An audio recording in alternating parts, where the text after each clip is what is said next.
lorsque le mari appelle sa femme dans son lit et que celle-ci refuse, les anges la maudissent jusqu'à ce qu'elle se réveille. Les anges la maudissent jusqu'au matin. Et combien d'hommes se plaignent aux gens de science et aux imams de ce problème que les femmes refusent lorsque les maris les appellent. Nous ne disons pas que ceci est de la soumission, mais Allah Jalla wa Ala a mis cela comme ordre afin que tout se passe bien dans le couple. C'est lorsqu'elle sera respectueuse que tu seras honoré, qu'elle ne lui coupe pas la parole lorsqu'il parle, et qu'elle n'élève pas sa voix sur lui, et qu'elle l'écoute lorsqu'il s'adresse à lui, et qu'elle lui obéit lorsqu'il lui ordonne des choses, et qu'elle le préserve en son absence, et qu'elle se lève et qu'elle se précipite vers lui lorsqu'il arrive et qu'il rentre à la maison. Et le droit de ton époux sur toi passe avant le droit de tes parents sur toi.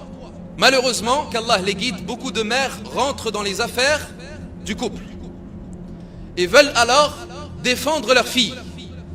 Nous disons, la mère vertueuse et intelligente ne défend presque en aucun cas sa fille, même si sa fille a raison.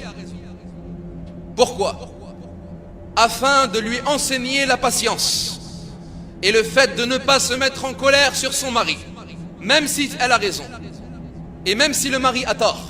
La mère ne doit pas la défendre, mais elle doit lui dire de revenir vers son mari et de s'excuser et de se corriger.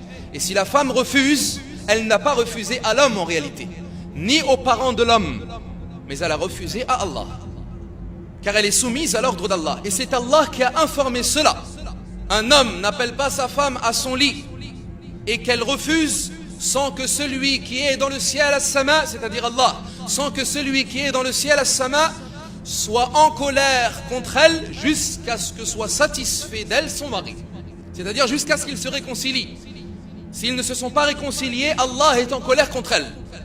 Sache, ya amat Allah, que la satisfaction d'Allah est dans la satisfaction de ton mari, et que la colère d'Allah est dans la colère de ton mari. La femme et l'épouse n'aura accompli le devoir qu'elle a envers son Seigneur que lorsqu'elle aura accompli le devoir qu'elle a envers son mari.